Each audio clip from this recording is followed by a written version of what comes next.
Where do we even start with the great and iconic Muhammad Ali? The career of one of the greatest athletes in human history is as legendary as the man himself. His fighting career gave us some of the defining moments and images of the entire 20th century. But as great as that fighting career was, it unfortunately had to come to an end at some point. I'm Jamie Logie, and this is Everything 80s, a podcast that looks back on a decade that forever changed the way we dressed, consumed, and connected. And today, we travel back to 1981 and the end of the line for the People's Champion. This is a story of Muhammad Ali's final fight.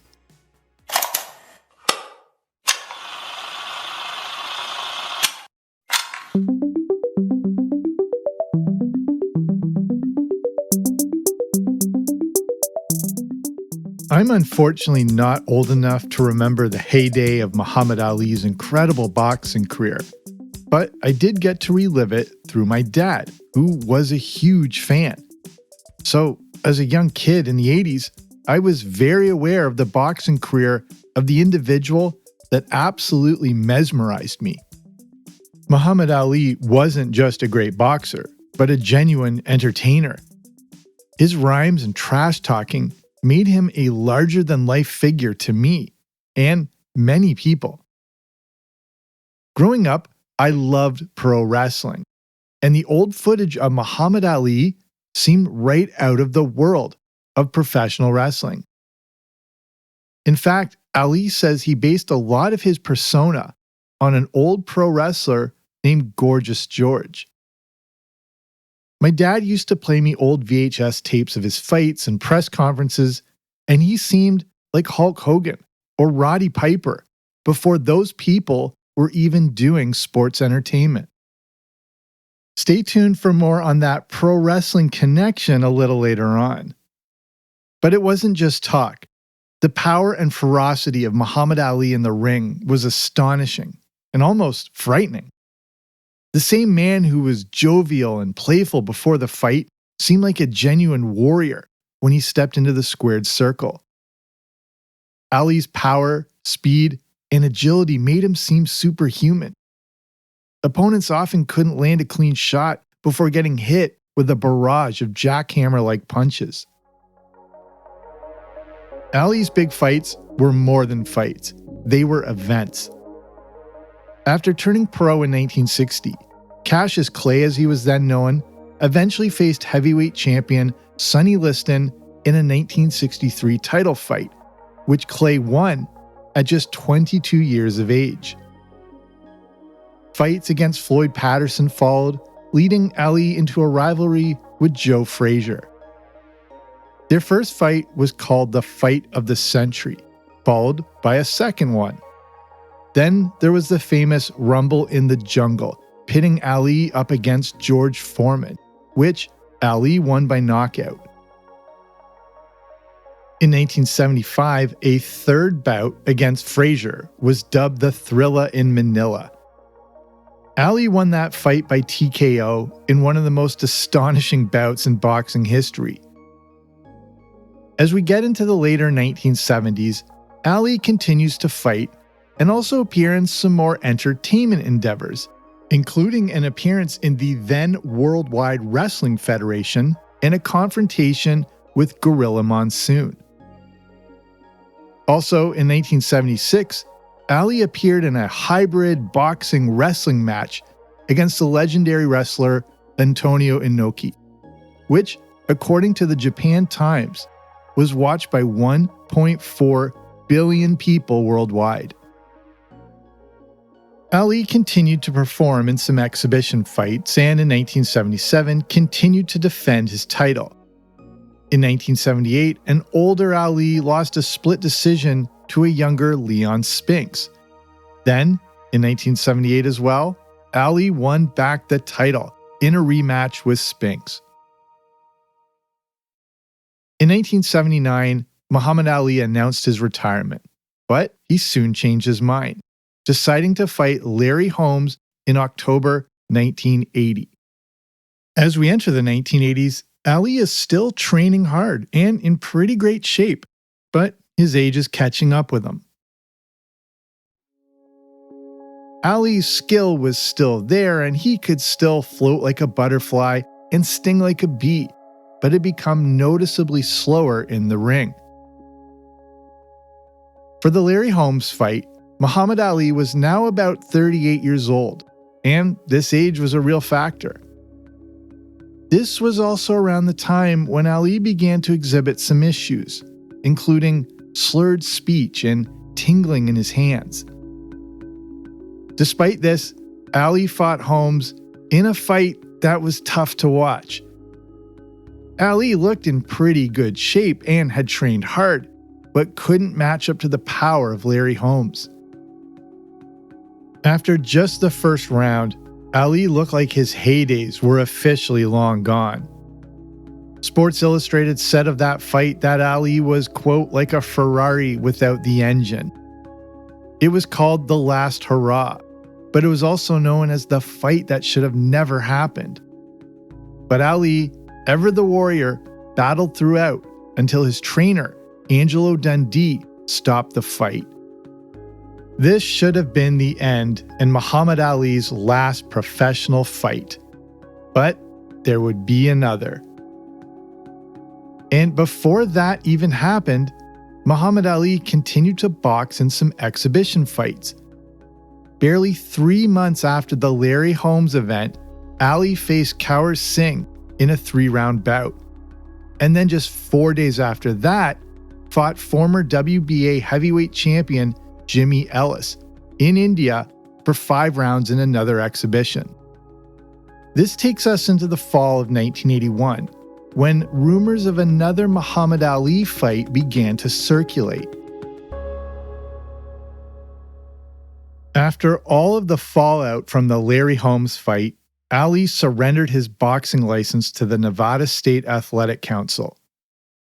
RingTV.com reports that Ali went through extensive testing by a 30-person team that concluded that Ali hadn't suffered any injuries to any vital organs. But everyone knew what they had seen that night against Larry Holmes. With some slurring speech becoming more notable, Ali and his team, led by promoter James Cornelius, were unable to find anywhere in the US that would agree to take on another Muhammad Ali fight. Ali still wasn't happy with the TKO loss to Holmes, which was decided by his corner, and he was willing to fight anywhere. Eventually, Cornelius found a place willing to host the fight: Paradise Islands in the Bahamas. The fight, dubbed The Drama in the Bahamas, is now set to be held on December 11th, 1981, pitting Ali up against a one-time opponent, Trevor Berbick.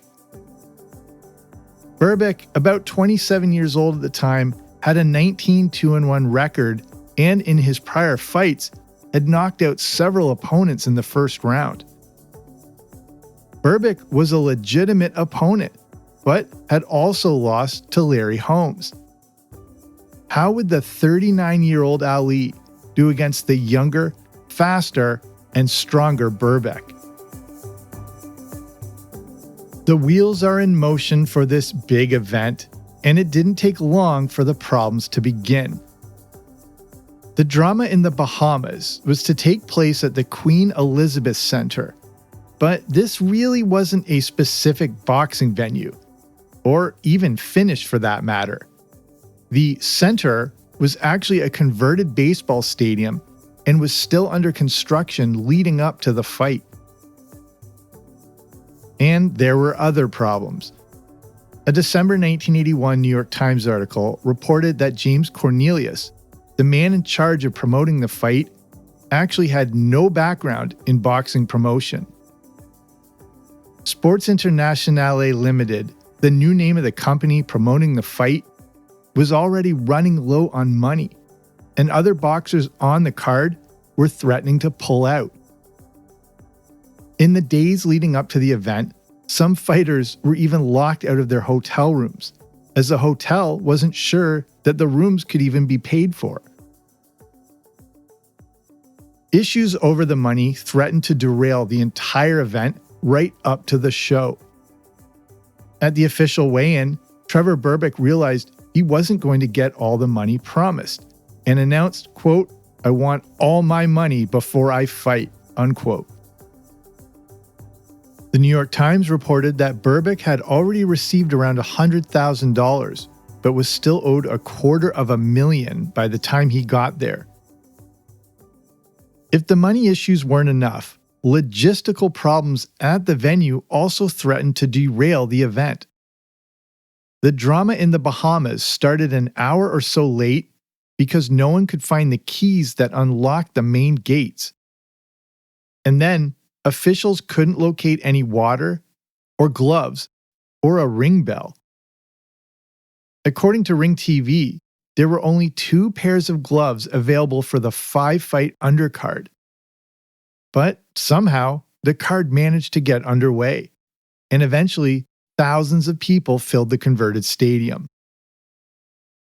Some reports say it was around 8,000 people. Others claim 10,000 or more. But regardless of the actual attendance, and despite all the issues surrounding the event, quite a lot of people still showed up. This still was Muhammad Ali after all.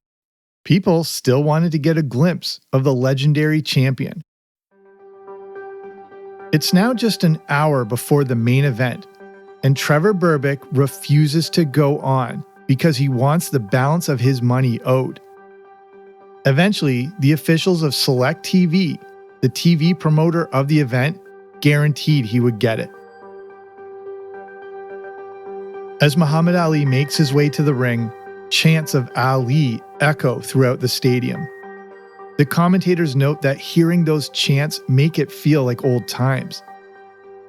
Trevor Berbick then makes his way to the ring, and as referee Zach Clayton explains the rules, we get ready to see one of the most legendary athletes of our time face off against his much younger opponent. How was this thing going to go? Would this be his final swan song? Did Muhammad Ali still have anything left in the tank? Or would this, unfortunately, go the way of the Larry Holmes fight? The drama in the Bahamas managed to surprise everyone. Everything 80s will return after these messages. The bell sounds and Ali comes out with the first 3 jabs and then a combination, landing a few punches. Berbick throws a few and misses, and Ali manages to dance around Berbick's attack. Yes, Ali was slower, but actually looked pretty decent. Ali even connects with what looks like a punch that causes Berbick to stumble back into the corner. As the first round comes to a close, it was already a better round than any of the rounds during the Holmes fight. But this was just the first round of 10. Muhammad Ali still had a long way to go. But the crowd is loving it. As the second round begins, the commentators note how they can barely hear themselves over the roar of the crowd. Berbick had finished the first round pretty strong, and during the second, Ali comes out jabbing. After watching this fight back, it amazes me how quick Ali still was on his feet. He may have looked slow or prone to stumbling off a push, but he quickly finds his feet to regain his position. But in the second round, Trevor Berbick really focuses on body shots. He even trash talks Ali despite the thunderous Ali chants. By the end of the second round, we can see that Ali's reflexes clearly aren't what they used to be, which is understandable, and he can't react how he needs to. Ali also isn't landing a lot of shots, but near the end of the round, he starts to connect. The commentators give the second round to Ali, but now we can see how tired the people's champ is. As the third round begins, Ali connects with a pretty hard right hand. Berbick responds later on with a flurry of body shots that Ali seems to absorb. As the third round comes to a close, Ali looks much better than I would have expected, and significantly better than he did in the Larry Holmes fight. But we're not even at the halfway point. In the fourth round, a tentative Ali is pacing himself and not throwing a lot of punches. Berbick comes on strong, pounding on Ali in the corner. At this point, Ali is starting to hold on to Berbick, and the commentators note how concerned they're becoming for Muhammad Ali. But because of all the offense he's putting in, Trevor Berbick is starting to really breathe hard. Berbick is looking like he's becoming more winded than anticipated. Ali finishes the fourth round connecting on a few combinations.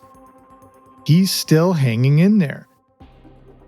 The fourth round finishes, and the drama in the Bahamas, for the moment, doesn't look like an embarrassment for Ali, but it looks like an actual fight. As we begin the fifth round, Berbick now appears to be breathing harder than Ali. But Ali has come out of his corner much more slowly. Berbick dominates the fifth round, and Ali doesn't look as if he has much left in him. With about 30 seconds left in the round, Ali connects with several punches to the delight of a roaring crowd. Despite starting that round slowly, Ali finishes it off strong. In the sixth, Ali comes out more on the offense and has a very strong round. At this point in the fight, it's pretty astonishing, especially considering Ali's health issues and the fact he's nearly 40 years old and 12 years older than Trevor Berbick. We've reached the seventh round, and Berbick comes on strong while Ali absorbs a ton of punishment. Despite the barrage of punches, Ali screams back in Berbick's face, showing him he's still standing. I can only imagine what this moment was like for Trevor Berbick, who no doubt grew up in astonishment of the great Muhammad Ali. And now, here he is, going toe-to-toe with him. Despite the damage he took in the seventh round, Ali comes out in the eighth round with his famous Ali shuffle as the crowd goes nuts. Ali is on his toes, moving quickly on his feet like it was 20 years ago. He even starts landing some jabs as the crowd really comes alive. Ali chants continue to ring out through the arena as Ali dances and moves around Berbick. What is happening in the ring that night, in the late stages of the fight, seems to defy logic. Ali isn't dominating or anything like that, but he's still there. He's still standing and hasn't backed down. Ali finishes the round connecting with a few punches to more roars from the crowd. The commentators note that it's a fairly close fight, with Berbick maybe a little ahead. The drama in the Bahamas was exactly that. In the ninth round, Ali continues to dance and shuffle, but has trouble landing punches. A frustrated Berbick keeps the offense going despite Ali holding on to him. The fatigue has clearly set in, and there's not much power behind Ali's punches. Ali knows how to beat him and what to do, he just can't execute. Again, knowing what we know now, absolutely understandable. But Ali's age and fatigue are clearly noticeable now. The final round begins with the commentators saying they hope that Ali never fights again. He's held his own, but this is clearly not the old Ali. Berbick lands a lot of shots in the 10th, but Ali still connects with a few combinations. Ali is giving it his all, but just not connecting, while Berbick continues to land more shots. With 90 seconds to go in the fight, the Ali chants continue to fill the stadium, and Ali tries to mount some sort of offense. Berbick is relentless in his attack, but Ali continues to dodge some of his punches. By the end of the round, Ali is more or less standing there, and his punches just aren't even reaching. Berbick continues to throw some wild haymakers, but just can't rattle Muhammad Ali. The final bell rings, bringing an end to the professional fighting career of the greatest of all time.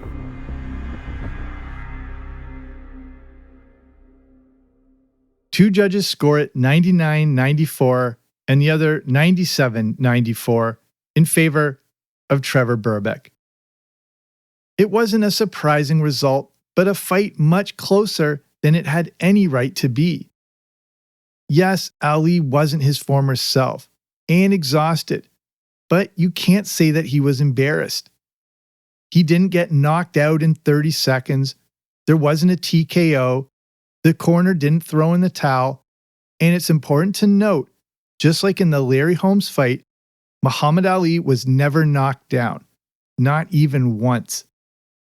After the fight, Ali said, quote, "I did good for a 40-year-old. He was too strong. I could feel the youth. Age is slipping up on me," unquote. But that was it, Muhammad Ali's final professional fight. But if you were an Ali fan and grew up in the 80s, you know there would be some more fights, but on the exhibition side of things. In 1982, Ali fought in 2 exhibition fights, and then in 1983, a final performance that people in Alberta and fans of the Edmonton Oilers probably remember. This was a 3-round exhibition against the Oilers' on-ice heavyweight champion, Dave Semenko. And then there was another notable full circle moment for Muhammad Ali in the 80s that would come a few years later. And this was at the very first WrestleMania. Muhammad Ali was the guest referee for the main event, which pitted Hulk Hogan and Mr. T against Paul Mr. Wonderful Orndorff and Rowdy Roddy Piper. On March 31st, 1985, Muhammad Ali appears at this unique new event that would end up propelling professional wrestling to new heights. Ali's involvement with pro wrestling was a nice connection to its influence on his legendary career. Ali comes to the ring that night to a deafening ovation and looked in pretty great shape. At the end of the match, with all hell breaking loose in the ring, Ali steps in to go after Roddy Piper and hits him with what looks like 2 connecting punches, sending Piper through the ropes and out of the ring. In pro wrestling, these are what they call worked punches, in that you're not meant to hurt anyone, just look like you have. But those 2 shots from Muhammad Ali looked pretty real, and others thought they were too. One person who thought Roddy Piper had legitimately got punched out was the great Ricky the Dragon Steamboat. Steamboat shares in an interview how he was watching all of this from backstage and seeing what he thought was Roddy Piper legitimately getting drilled in the chin by Muhammad Ali. But then, Piper walks backstage completely fine. Steamboat asked how he could take that punch, and Piper explained that all it felt like was like someone tapping you on the chin with their finger. Even at that point, Muhammad Ali still had such extraordinary control over his reach and punches. Ali was still such a precision athlete that he could land a punch within a few millimeters of a target. In his very final professional fight, the great Muhammad Ali stood toe-to-toe with Trevor Berbick, who, remember, was a world champion. This wasn't some guy they found in a bar to face Ali, but a legitimate champion in his prime years, much younger and in better shape. Trevor Berbick was at the top of his game at this point, and also won 11 of his next 13 fights.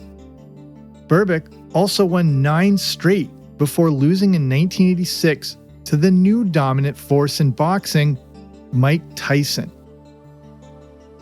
I think the quality of his opponent that night in 1981 makes Muhammad Ali's accomplishment even more remarkable. But that night in the Bahamas was extraordinary. It was the end of the road for an icon and legend, and a memory of the remarkable heyday of one of the most astonishing athletes and human beings of our time.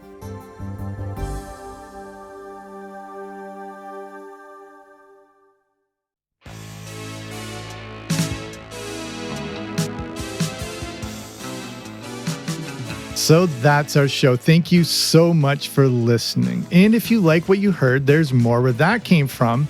And here's some of my previous episodes related to this one. I have an episode on 10 of the biggest sporting moments of the 80s, an episode on the story of the first WrestleMania, and a review of the year 1981 that looks back on all the news, sports, and big pop culture moments of the year.